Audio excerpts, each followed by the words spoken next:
तो आज जो हम लोग पढ़ने जा रहे हैं रील्स एंड सेक्शन। आपने यहाँ पे एक रेक्टेंगल पीस काटा तो ये 2D कहलाता है। क्यों 2D कहलाता है? क्योंकि इसके अंदर आपके पास सिर्फ x और y होता है। तो z की हाइट जैसे ही इन्वॉल्व हो जाएगी तो ये हमारा सारे का सारा काम 3D कहलाएगा। और उसके बाद इसमें 0.25 की बेस हाइट मैं दे देता हूँ, तो इस तरह से इस फ्रेम की थिकनेस मज़ीद इंक्रीज़ हो जाएगी। अप्लाई किया तो ये देखिए नीचे उसको बेस हाइट मिल गई। जैसे ही आप इसको सेलेक्ट करेंगे तो यहाँ पे करें अप्लाई। ये देखिए मैंने अप्लाई किया और ये उसने रेंडर किया और यहाँ पे हम इसको देख सकते हैं रेंडरिंग फॉर्म में। अस्सलाम वालेकुम, मैं आपका ट्यूटर फ़ारूक नदीम एस्पायर के एक नए ट्यूटोरियल के साथ। आज का ट्यूटोरियल 3D के ऊपर ही होगा और 3D भी बड़ी ही अहम कमांड आज हम सीखने जा रहे हैं। 3D की आज की जो कमांड है वो पहले हमने बेसिक शेप पढ़ी थी और आज हम लोग 3D की जो कमांड पढ़ने जा रहे हैं उसका नाम है shape by swapping between two. यानी इस कमांड के साथ हम दो रील्स के साथ, दो लाइंस के साथ हम इस कमांड को यूज़ करेंगे। तीसरा उसका सेक्शन होगा। अच्छा, इन बातों से पहले रील और उसका सेक्शन ये क्या है? मैं अगर यहाँ पे कमांड ऑन करता हूँ तो देखिए यहाँ पे हमारे पास उसने क्या सिलेक्शन करें ड्राइव रील्स। तो ड्राइव रील जैसा कि आइकन से आपको नज़र आ रहा है कि दो साइडों के एजेस होंगे जिनको हमने बतौर ड्राइव रील सेलेक्ट करना है। उसके बाद फिर उसका क्रॉस सेक्शन होगा। अच्छा, आज मैं आपको सबसे पहले तो ये बताना चाहूँगा कि सेक्शन क्या होता है और क्रॉस रील क्या होती है। हम वाइट बोर्ड पे आएंगे।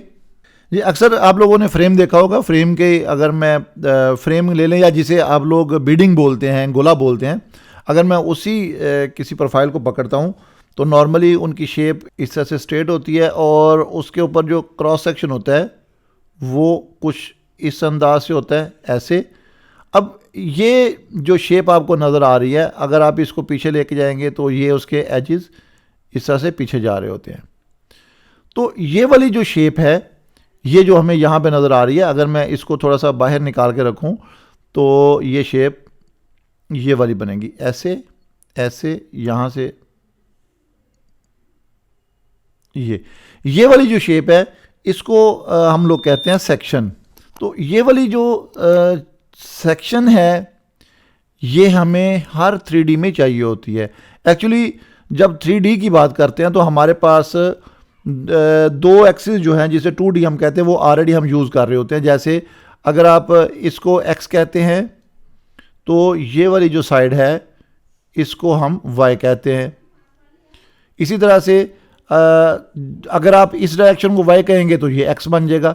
लेकिन अगर आप उसकी हाइट की बात करते हैं तो ये वाली जो उसकी हाइट है, ये हाइट उसकी z एक्सिस में आ जाएगी। तो इस तरह से हमारे पास 3D यानी 3 डायमेंशंस, इसमें 3 डायमेंशंस इन्वॉल्व हो रही होती हैं। तो ये जो 3D है इसके ऊपर ही सारी एफर्ट हो रही है, इसी के ऊपर ही हम लोग काम करने की कोशिश कर रहे हैं। तो अभी चूंकि हम 3D की बात करेंगे तो 3D में जो x और y होता है, ये देखें, ये होगी साइड आपकी x और ये साइड होगी आपकी y की। अगर आप बिल्कुल स्ट्रेट में आते हैं, देखिए अगर मैं इस तरह से इसकी शेप लूँ तो ये हमारे पास x है और ये सिमत हमारे पास y की आ जाती है। तो जब आप मशीन पे खड़े होते हैं तो नॉर्मली आप मशीन पे इस हिस्से पे खड़े होते हैं और आपके सामने इस तरह से वो x होता है और इस तरफ से वो y होता है। जब हम लंबाई की तरफ जाते हैं तो ये सारी पोजीशन उसकी y की होती है। और जहाँ पे टूल चल रहा होता है इसकी जो ऊपर नीचे होने की वैल्यू होती है वो उसकी z वैल्यू होती है। यानी ये जो वैल्यू होती है ये z की वैल्यू होती है। तो इस तरह से मशीन के ऊपर अगर हम बात करेंगे तो ये वाली पोजीशन बनती है। और जब हम 3D की बात करते हैं तो देखिए आप नॉर्मली जब यहाँ पे कटिंग कर रहे होते हैं, कोई भी आप उसके अंदर डिज़ाइन बना रहे हैं, लाइक आपने यहाँ पे एक रेक्टेंगल पीस काटा तो ये 2D कहलाता है। क्यों 2D कहलाता है? क्योंकि इसके अंदर आपके पास सिर्फ x और y होता है। लेकिन अगर आप इसके ऊपर टूल को इस फॉर्म में चलाना शुरू हो गए हैं, यानी नीचे कटिंग हो रही है, तो इसका मतलब है ये जो उसका सेक्शन बना ये उसकी हाइट क्या करेगा? z की हाइट करेगा। तो z की हाइट जैसे ही इन्वॉल्व हो जाएगी तो ये हमारा सारे का सारा काम 3D कहलाएगा। जबकि ये वाला काम जो था ये 2D कहलाएगा। तो आज जो हम लोग पढ़ने जा रहे हैं रील्स एंड सेक्शन। तो रील्स एंड सेक्शन की अगर मैं बात करता हूं तो उसके अंदर मैंने आपको पहले बोला कि अगर हमें एक बिडिंग ही बनानी पड़ती है, जैसे मैं अभी बता रहा था, तो बिडिंग के देखें मैं यहाँ पे एक लाइन ये लगाता हूँ, एक उसके साथ मैं ये लाइन लगाता हूँ। अब इसके ऊपर जो 3D में डिज़ाइन हमने उभारना है वो कैसा बनेगा। ये 2 लाइंस 2 रील्स उसकी हो गई, और तीसरा इसके अंदर हमने देना है क्रॉस सेक्शन। तो मैं अगर यहाँ पे उसका क्रॉस सेक्शन बनाता हूँ, लाइक ये क्रॉस सेक्शन है इसका, तो ये वाली जो वैल्यू है ये क्या वैल्यू बनी, ये z की वैल्यू बन गई, और ये y की वैल्यू बन गई, और ये वाली जो उसकी, अगर मैं इसके एजेस बंद करके ऐसे आपको दिखाता हूँ तो ये इसके एजेस जो हैं ये उसके x के बन गए। अच्छा, अगर आप इसको मशीन के ऊपर ऐसे लंबाई के रुख लगाएंगे तो डेफिनेटली फिर y आपका ये आ जाएगा और x आपका यहाँ पे आ जाएगा। ठीक है, तो ये बेसिकली उसकी पोजीशंस हैं, लेकिन जो सबसे अहम बात इसमें समझने वाली है वो है ये वाला ऑब्जेक्ट कि हमने सेक्शन कैसे बनाना है। अच्छा, अभी मैं इसको मज़ीद यहाँ पे क्लियर करने के बाद फिर सॉफ्टवेयर पे जाऊँगा।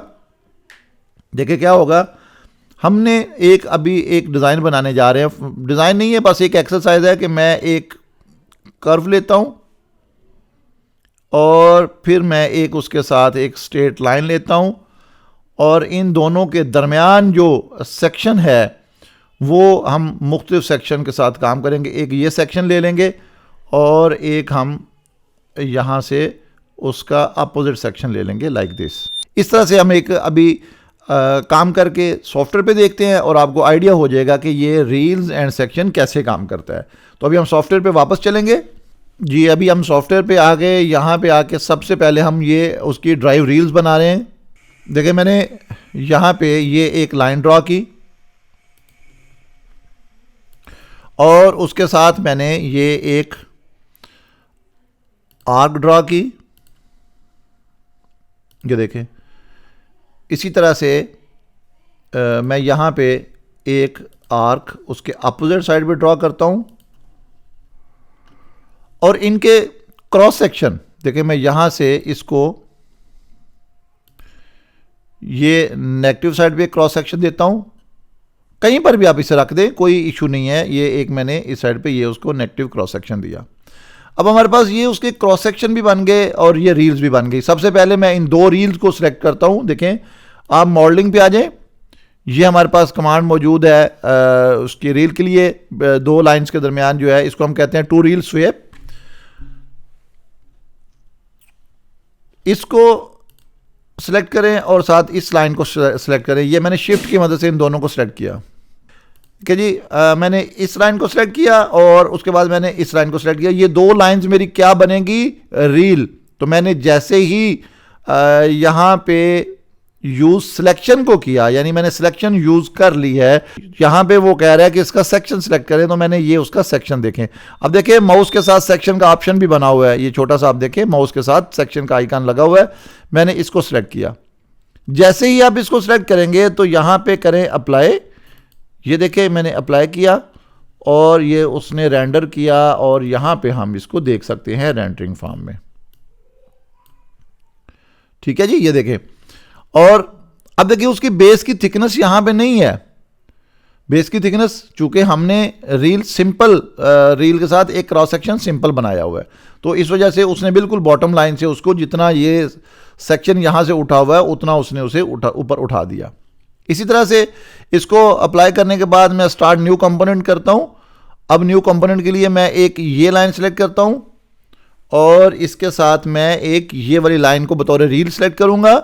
यूज सिलेक्शन के बाद मैं इस कंपोनेंट को या इस लाइन को बतौर सेक्शन यूज कर रहा हूं। जैसे ही मैंने इसे करके अप्लाई किया तो आप देख सकते हैं इस साइड पे भी ये चीज बन गई। इस तरह से हमारे पास ये आप देख सकते हैं 2 कंपोनेंट बन गए। अच्छा, अब ये चूंकि हमने इसको रिवर्स किया तो उसने एक कंपोनेंट को 0 जो डेटम है, एक 0 डेटम से नीचे ले गया और एक को 0 डेटम से ऊपर ले आया। लेकिन फिलहाल इन चीज़ों पे आप बिल्कुल ना परेशान होइएगा, ये आगे जाके हम इनको एडजस्ट करेंगे, ये कोई बड़ा मैटर नहीं है। मैं यहाँ से इसको डिलीट करके इस सेक्शन को भी डिलीट करता हूँ और दोबारा से मैं यहाँ से इस लाइन को बतौर रील और इस लाइन को बतौर रील लेते हुए टू रील स्वेप पे आया और यहाँ पे इसका क्रॉस सेक्शन मैंने अगेन यही वाला सेलेक्ट किया और इसको अप्लाई कर दें।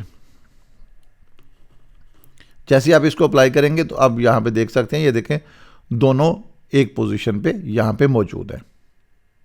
ठीक है, इसी तरह से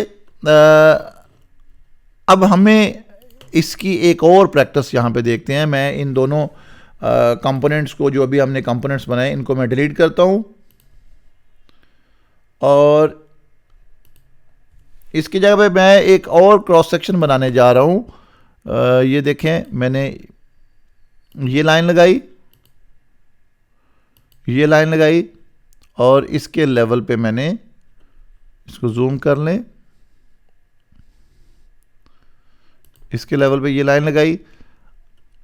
अब इसको मैं मज़ीद बेहतर करने के लिए ये देखें एक लंबी लाइन यहाँ पे लगाता हूँ। ये क्रॉस सेक्शन है, आप अपनी मर्ज़ी से इसको आसानी एडजस्ट कर सकते हैं। मैंने यहाँ पे इसको ये छोड़ा, ये लाइन रिमूव करके आर्क इसके दरमियान में ड्रॉ करता हूँ। ये मैंने आर्क ली और यहाँ से यहाँ तक ये आर्क ड्रॉ की। आप जब काम करेंगे आप एग्जैक्ट मेजरमेंट के साथ काम कीजिएगा और ये मेरे पास इसका क्रॉस सेक्शन बन गया और आपस में ज्वाइन होना इसका बहुत ज़रूरी है। अब मैं इन कंपोनेंट को, दो ऑब्जेक्ट को सिलेक्ट करते हुए ये वाली कमांड टू रील स्वैप को लेता हूँ और इसको सिलेक्शन के बाद ये इसकी जो डायरेक्शन है ये सेम डायरेक्शन होना बहुत ज़रूरी है। अदरवाइज आप यहाँ पे राइट क्लिक करके रिवर्स रील भी करेंगे तो रील की डायरेक्शन रिवर्स हो जाएगी। एक दफ़ा देख लें इससे नुकसान क्या होता है। अप्लाई किया, ये उसने प्रोसेस किया उसका और आप यहाँ पे देख सकते हैं कि उसने उसके 3D को डिस्टर्ब कर दिया। ठीक है, तो हमें क्या करना होगा, इसको मैं अनडू करूँगा और इसको मैं यहाँ पे राइट क्लिक करके रिवर्स करूँगा। इस दोनों एरो की डायरेक्शन सेम साइड पे होनी चाहिए और मैं इसको बतौर रील, ये ऑलरेडी सिलेक्ट है, इसको अप्लाई कर दें। ये देखें, ठीक है जी। अब ऑब्जेक्ट जो है वो बिल्कुल उसी तरह से बना जिस तरह से हम लोग चाह रहे थे इसके मुताबिक। अगर आप यही क्रॉस सेक्शन, एक हमारे पास ये वाला क्रॉस सेक्शन, इसकी मैं कॉपी लेता हूं। देखिए मैंने यहीं पे इसकी कॉपी ली और नोड टूल के साथ इसके मैं इसको थोड़ा सा चेंज कर देता हूँ, डायरेक्शन उसकी मैंने चेंज कर दी। अब क्या होगा, यहाँ पे वापस आ जाए, टू रील स्वेप के साथ मैंने एक ये ऑब्जेक्ट सेलेक्ट किया, एक ये ऑब्जेक्ट सेलेक्ट करके क्रॉस सेक्शन के तौर पे मैंने इसे ये वाला ऑब्जेक्ट दिया। अप्लाई करें और आप यहाँ पे देख सकते हैं, ये देखें अब उनकी पोजीशन आपके सामने सेम बन गई। देखिए अब यहाँ पे अगर आपको कुछ चीज़ों का फ़र्क नज़र आ रहा है तो वो ये बहुत क्लोज होने की वजह से भी होता है। ये जो यहाँ पे एज नज़र आ रहा है ये बहुत क्लोज होने की वजह से भी होता है। लेकिन ये अभी बिल्कुल इस चीज़ पे आपने नहीं जाना, क्योंकि चीज़ें आहिस्ता आहिस्ता सारी आपको मैं एड्रेस कराऊंगा। अभी आपको मैं बिल्कुल इसकी बेसिक चीज़ें दे रहा हूँ ताकि आपकी इन चीज़ों के ऊपर अंडरस्टैंडिंग हो सके। ठीक है, ये इस एक्सरसाइज के बाद हम यहाँ पे एक पता बनाने की कोशिश करते हैं। लीफ जो होता है एक हम वो बनाएंगे। क्रॉस सेक्शन में यही रखता हूँ फ़िलहाल। सिर्फ मैं ये ऑब्जेक्ट डिलीट करूँगा और यहाँ पे ड्राइंग में आ जाएं।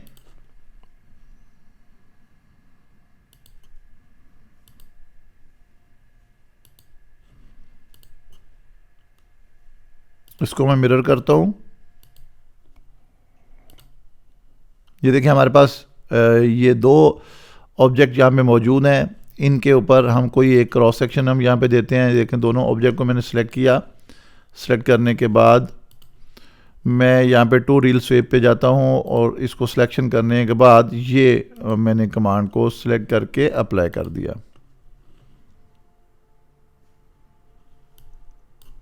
तो ये चीज़ देखें, ठीक है। जहाँ पे स्टार्ट है, जितना उसका साइज़ रिड्यूस हो रहा है उतना उसका साइज़ हाइट वाइज भी कम होता जा रहा है। और अगर आप इसको स्केल कर देते हैं एग्जैक्ट हाइट के साथ, तो देखिए फिर वो उसको उसकी एग्जैक्ट हाइट के साथ मेंटेन भी करेगा। अभी ये जो क्रॉस सेक्शन की हाइट है, अभी वो उसको देख रहा है। अगर हम यहाँ पे एग्जैक्ट वैल्यूज़ के साथ लेके आएंगे तो देखें, मैं अगर इसको यहाँ पे 1 करता हूँ तो अप्लाई करें, अब इसकी हाइट उसके मुताबिक एडजस्ट हो जाएगी। ये देखें, ठीक है। और अगर ये मैंने क्रॉस सेक्शन, इसको मैं न्यू कंपोनेंट के साथ एक और कंपोनेंट बनाने की कोशिश करता हूँ। ये एक कंपोनेंट मैंने सेव किया, इस कंपोनेंट को आप मूव भी कर सकते हैं। ये देखें, ये कंपोनेंट मैंने मूव किया, क्रॉस सेक्शन नीचे वैसे का वैसे पड़ा रह जाएगा। अभी फिर हम टू रील पे जाते हैं, इन दोनों को मैंने बतौर टू रील सेलेक्ट किया, राइट क्लिक करके अब मैं ये वाला क्रॉस सेक्शन देता हूँ, अप्लाई करें, और यहाँ पे आप देख सकते हैं एक नया कंपोनेंट इस तरह से बन गया। ये देखें, तो ये हमारे पास टू रील्स का ऑप्शन था जिसके थ्रू हमने इस पे काम किया। इसी तरह से अगर आप इसकी यहाँ पे एग्जैक्ट हाइट नहीं करते तो वो फिर इस क्रॉस सेक्शन के मुताबिक उसकी हाइट को मेंटेन करेगा। अच्छा जी, एक तो ये था सिंपल ऑब्जेक्ट के ऊपर। अभी हम इसी कमांड को एक और जगह पे यूज़ करते हैं। मैं इसे अप्लाई करके क्लोज करता हूँ। तो ये देखें, अब अगर आप ये 2 लीफ जो बनाए आपने, इनको अगर आप मूव करते हैं, जैसे मैंने अभी आपको यहाँ पे ये मूव करके दिखाया था, ये देखें, मैं इन 2 कंपोनेंट्स को यहाँ से उठा के इधर ले आता हूँ, इनको रोटेट कर लेते हैं। ये देखें, मैंने थोड़ा सा इसको रोटेट इधर किया, इसको भी यहाँ पे लेके आए, और इसको मैंने थोड़ा सा इधर रोटेट किया।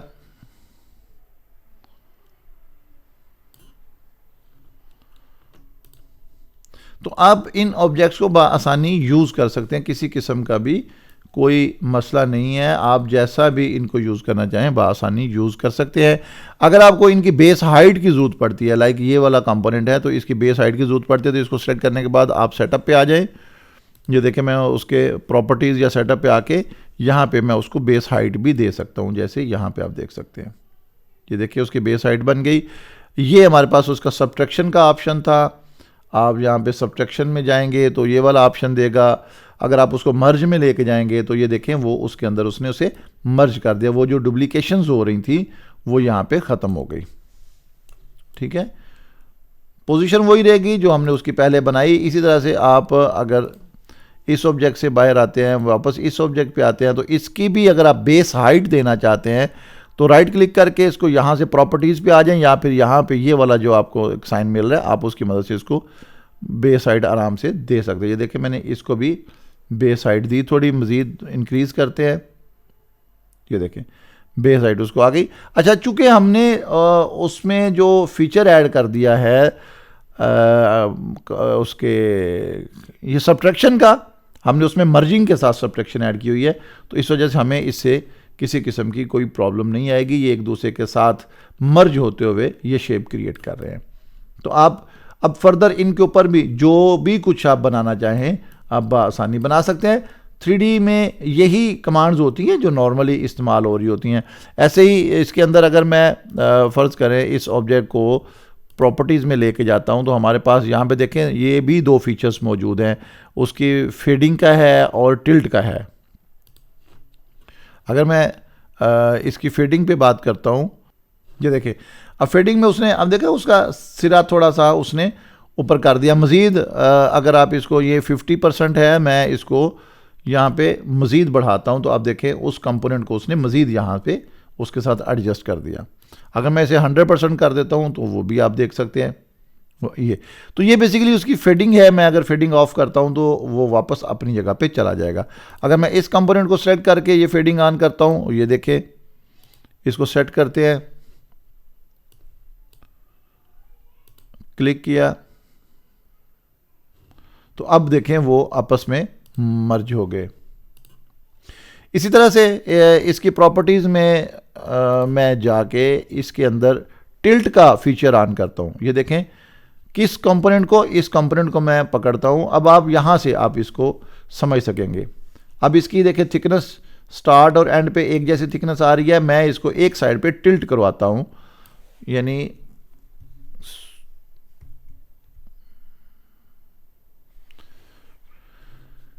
इस कंपोनेंट को सिलेक्ट करें, यहां पे टिल्ट को ऑन करें और सेट में जाके अब समझिएगा मैं यहां से इसको इस साइड पे टिल्ट करवा रहा हूं। ये देखें कितने डिग्री टिल्ट करवाना है, मैं उसे यहां पे 5 डिग्री कहता हूं।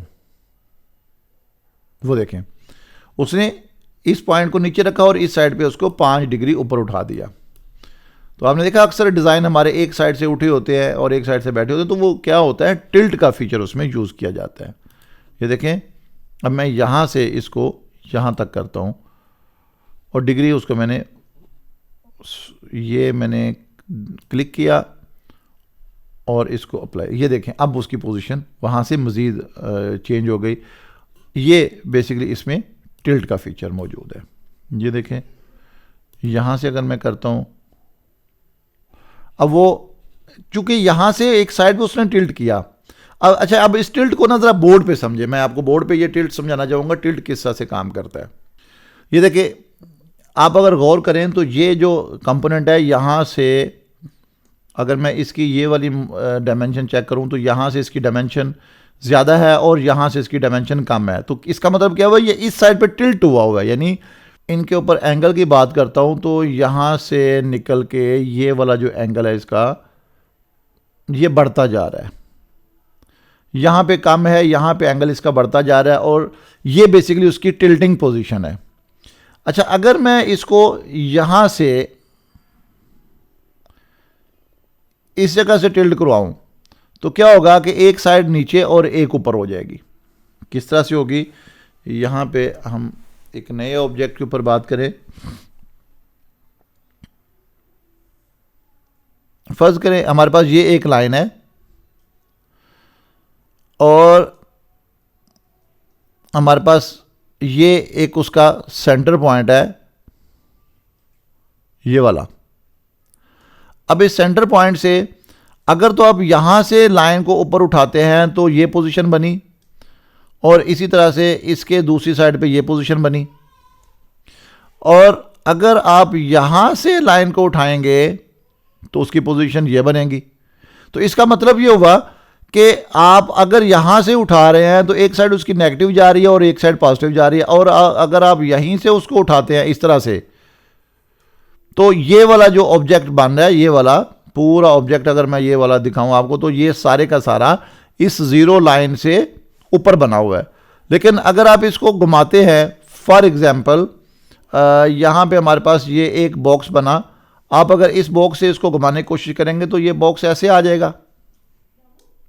इसका मतलब है कि ये जीरो लाइन से आधा बॉक्स नीचे आ गया, आधा बॉक्स ऊपर आ गया। और अगर आप बॉक्स को यहाँ से ऐसे बना के इस बॉक्स को इस जगह से घुमाते हैं तो ये बॉक्स ऐसे घूमेगा।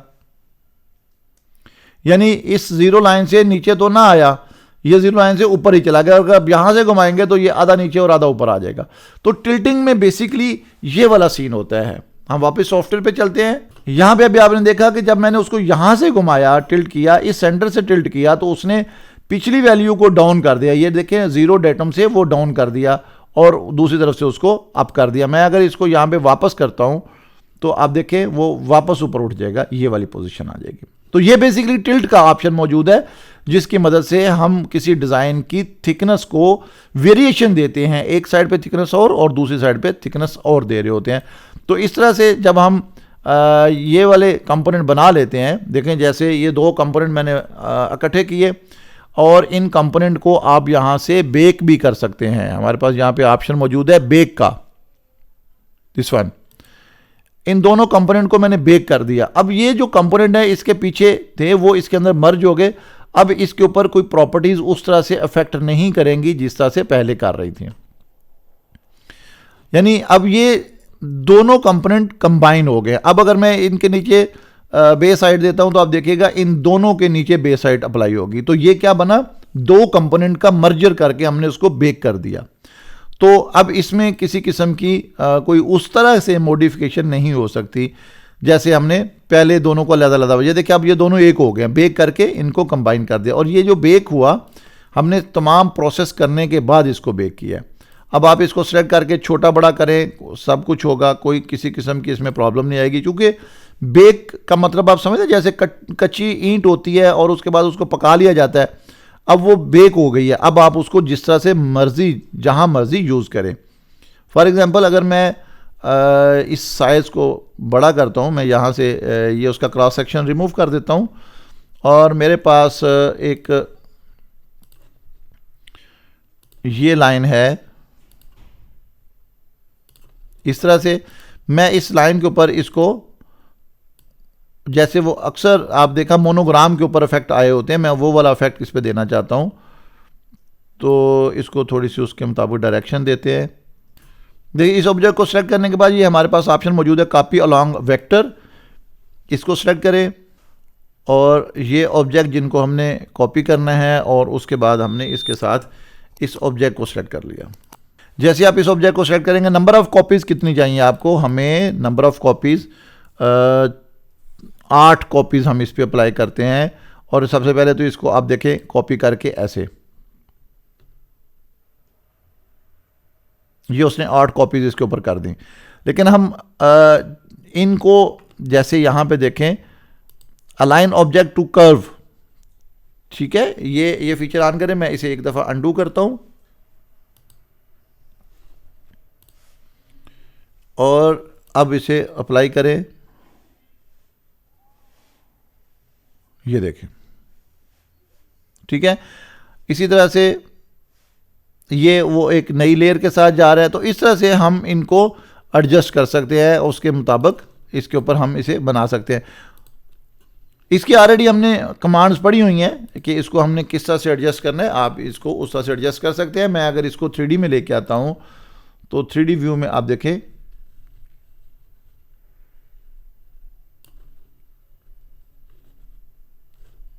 इस फुल ऑब्जेक्ट में देखते हैं तो ये चीज़ बनी हुई है। मॉडलिंग में आ जाए,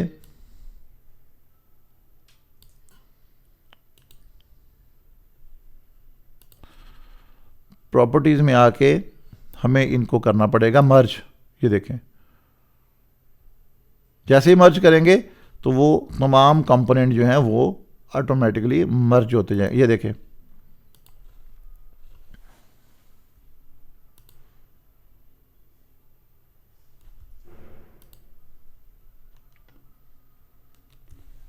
मैंने इकट्ठे ऑब्जेक्ट सेलेक्ट किए और इनको मर्ज कर दिया। ये देखें, सारे एक दूसरे के साथ मर्ज हो गए। तो इस तरह से हम इनको, इसका वो जो मर्जिंग का सेटअप है वो हम मेंटेन कर सकते हैं। इन तमाम कंपोनेंट को आप सेलेक्ट करके इनका ग्रुप भी बना सकते हैं और इनको यूज़ कर सकते हैं। इसी तरह से हम एक नई फाइल पे चलेंगे, उस फाइल में जाके हम लोग क्रिएट करेंगे एक फ्रेम को।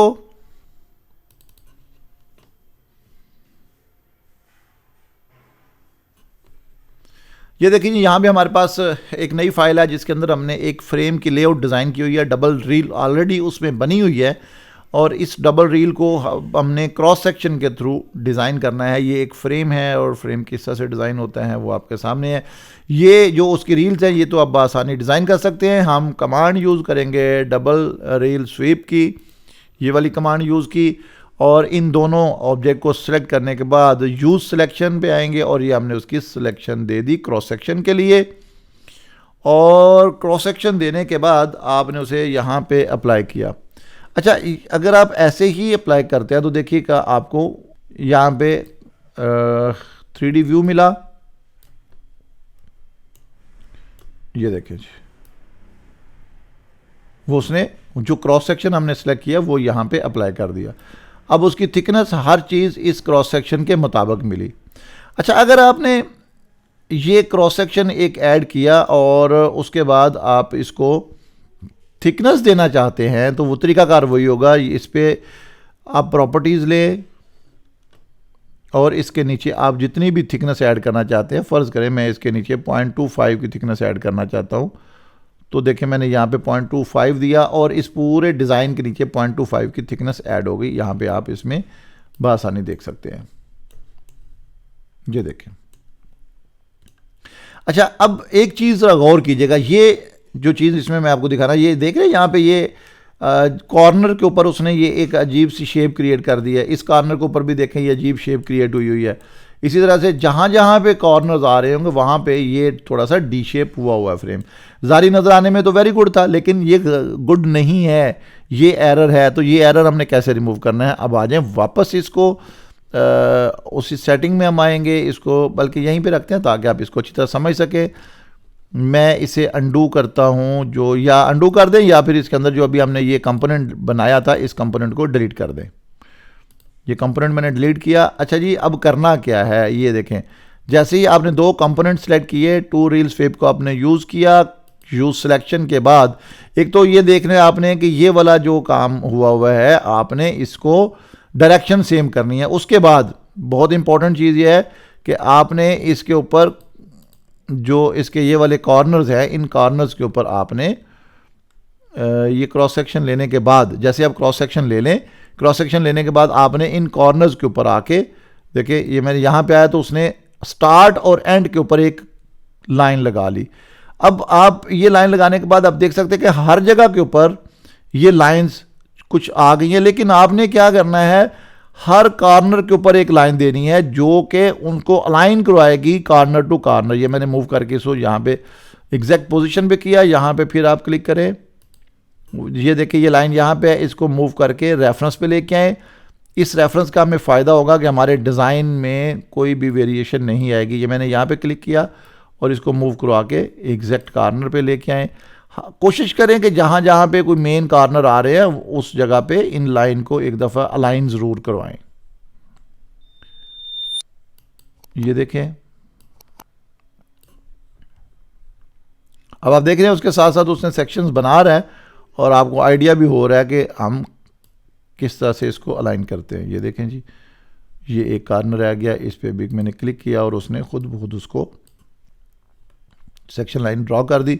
अच्छा जी, इतना काम करने के बाद अच्छा यहाँ पे इसको मैं फ़िलहाल अभी ऐसे ही अप्लाई करता हूँ और आप उसको देख सकते हैं। कुछ चीज़ें बेहतर होंगी, कुछ में अभी भी फ़र्क आपको मिलेगा। वो फ़र्क आपको मैं अभी ये चूँकि हमने तमाम कॉर्नर्स को अलाइन किया तो आप देखें कॉर्नर्स में वो वाला एरर नहीं है, बिल्कुल एग्जैक्ट कॉर्नर जो है वो हर जगह पे बने हुए हैं। यहाँ पे एक फीचर हमारे पास मौजूद है, scale cross section with width. मैं इसको अप्लाई करता हूँ। अब ये भी ज़रा देखिएगा, हमारा चूँकि डिज़ाइन की विड्थ कम है, कई दफ़ा ऐसा होता है कि जो क्रॉस सेक्शन, जैसे इसको भी ऑफ करें, एग्जैक्ट हाइट हमने ख़त्म कर दी और उस क्रॉस सेक्शन के मुताबिक उसने उसको हाइट दे दी। मैं अगर यहाँ पे उसको हाइट लॉक करता हूँ तो उसे कहता हूँ इतनी हाइट तक जाए तो वो उसको उसके मुताबिक बनाएगा। मैं यहाँ पे उसे 0.25 कहता हूँ। ये देखिए मैंने उसे 2.5 कहा, अप्लाई किया तो ये वाला डिज़ाइन देखें हाइट मज़ीद इंक्रीज़ करेगा ये। और अगर मैं इसे 0.5 का फ्रेम रखता हूँ, ये वाला जो क्रॉस सेक्शन हम बना रहे हैं, ये इस क्रॉस सेक्शन के साथ 0.5 करता हूँ तो ये देखें ये इसको मज़ीद बेहतर कर देगा। अच्छा, ये वाला फीचर जो है ये बेसिकली क्या करेगा, जैसे ही हमारे सेक्शन बड़े छोटे होंगे, क्योंकि अमूमन क्या होता है कि इस जगह पे साइज़ कम है और कॉर्नर पे साइज़ ज़्यादा हो जाता है, तो एग्जैक्ट हाइट और plus scale cross corner with width जब हम करते हैं तो ये उसका जो यहाँ से साइज़ और यहाँ पे जो साइज़ है उसको एग्जैक्ट कर देता है उसके मुताबिक, यानी उसका स्केल जो है वो मेंटेन करता है सारा। ठीक है, अब जब बड़ा डिज़ाइन बनाएंगे तो वहाँ पे आपको इसका बेहतर आइडिया हो जाएगा। तो इस तरह से हम काफ़ी सारे क्रॉस सेक्शन यहाँ पे रखे हुए हैं, आप मुख्तलिफ क्रॉस सेक्शंस को यूज़ करके इस फ्रेम के साथ खेल सकते हैं। मैं क्लियर रील करता हूँ, ये देखें, बल्कि क्रॉस सेक्शन भी हम इसका छोड़ते हैं। ये मैंने रील्स ली और यहाँ पे ये वाला क्रॉस सेक्शन लिया। अच्छा, अब ये क्रॉस सेक्शन क्यों नहीं ले रहा? ये क्रॉस सेक्शन ना लेने की एक बड़ी रीज़न है, वो ये है कि ये क्रॉस सेक्शन ओपन है और ये क्रॉस सेक्शन क्लोज है। मैं यहाँ से बाहर आता हूँ और इस क्रॉस सेक्शन को मूव करवाता हुआ यहाँ पे लेके आता हूँ ताकि आप इसको समझ सके। ये देखिए, इस क्रॉस सेक्शन के अंदर ओपन लाइन नहीं है और हमें इस काम में रील में ओपन क्रॉस सेक्शन चाहिए होता है। तो मैं ये वाला ऑब्जेक्ट है, इसके ऊपर मैं यहाँ पे राइट क्लिक करके इंसर्ट करता हूँ एक पॉइंट और इसको मैं कट करने के बाद देखिए हर एक का अपना अपना तरीका है, आपको जो तरीका अच्छा लगे आप उस तरीके से इसको कर सकते हैं। ये मैं इसको ओपन कर देता हूँ। ये देखिए अब ये भी क्रॉस सेक्शन ओपन और ये भी क्रॉस सेक्शन ओपन। वापस कमांड पे आ जाए, ये दोनों रील्स मैंने सिलेक्ट करके इसको मैं ये क्रॉस सेक्शन दे रहा हूँ, ये दिया। अच्छा, क्रॉस सेक्शन देने के बाद वही काम हमें दोबारा करना होगा। ये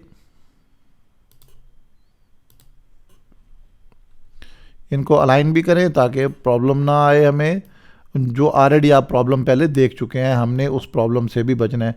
आप अंदर वाले एज पे ले लें या बाहर वाले एज पे ले लें, दोनों में कोई सा भी एज आप यूज़ करें, लेकिन इनको एग्जैक्ट होना बहुत ज़रूरी है। कॉर्नर को कॉर्नर के साथ मैच होना, ताकि क्रॉस सेक्शन जो हमारा इस पे अप्लाई होगा वो कॉर्नर्स के ऊपर शेप भी स्मूथ क्रिएट करेगा।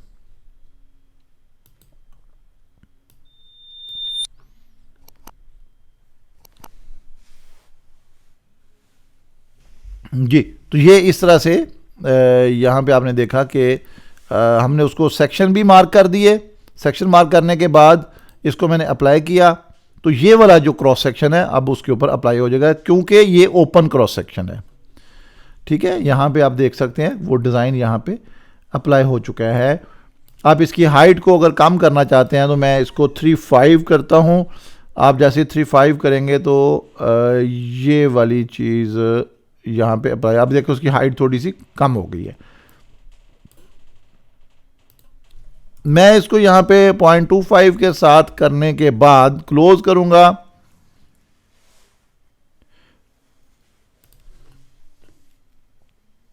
और उसके बाद इसमें 0.25 की बेस हाइट मैं दे देता हूं, तो इस तरह से इस फ्रेम की थिकनेस मजीद इंक्रीज हो जाएगी। देखें, कंपोनेंट 1 को मैंने आके प्रॉपर्टीज में लिया और प्रॉपर्टीज में जाके उसकी बेस हाइट दे दी। अब बेस हाइट आपकी मर्जी है, जितनी मर्जी आप उसको दे दें। ये देखें, मैंने उसको बेस हाइट यहाँ पे 0.25 दे दी, अप्लाई किया, तो ये देखें नीचे उसको बेस हाइट मिल गई।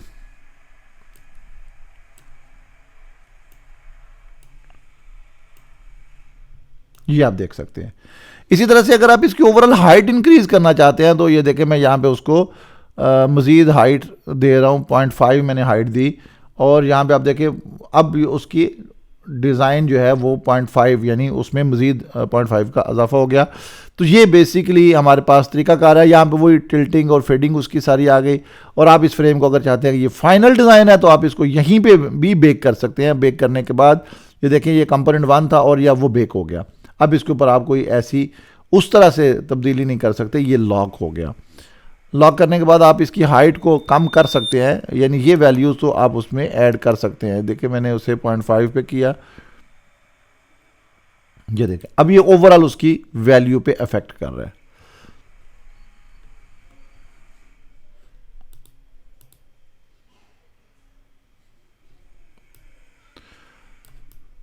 इस तरह से टू रील स्वीप जो है वो हमारे सामने कमांड आई।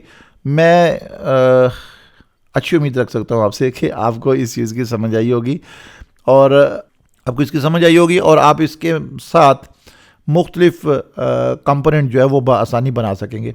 चूँकि ट्रेनिंग का टाइम थोड़ा मुख्तसर होता है और मेरी कोशिश होती है कि इस मुख्तसर टाइम में आपको मैक्सिमम बताया जाए, लेकिन आपकी प्रैक्टिस बहुत ज़रूरी है। मैंने लास्ट लेक्चर में भी ये बात बोली थी कि आप अपनी एक्सरसाइजेज को ग्रुप में शेयर किया करें, फेसबुक के ग्रुप में या हमारा जो व्हाट्सअप ग्रुप है, ताकि हमें भी तसल्ली हो कि आप काम कर रहे हैं और आपको भी, आपके बाकी साथियों को भी इनकरेजमेंट मिले ताकि आप भी उस पर काम कर सकें। चैनल को सब्सक्राइब करें, शेयर करें अपने दोस्तों के साथ और आने वाली नई वीडियोस को एंजॉय करें और उनसे मुस्तफ़ीद हों।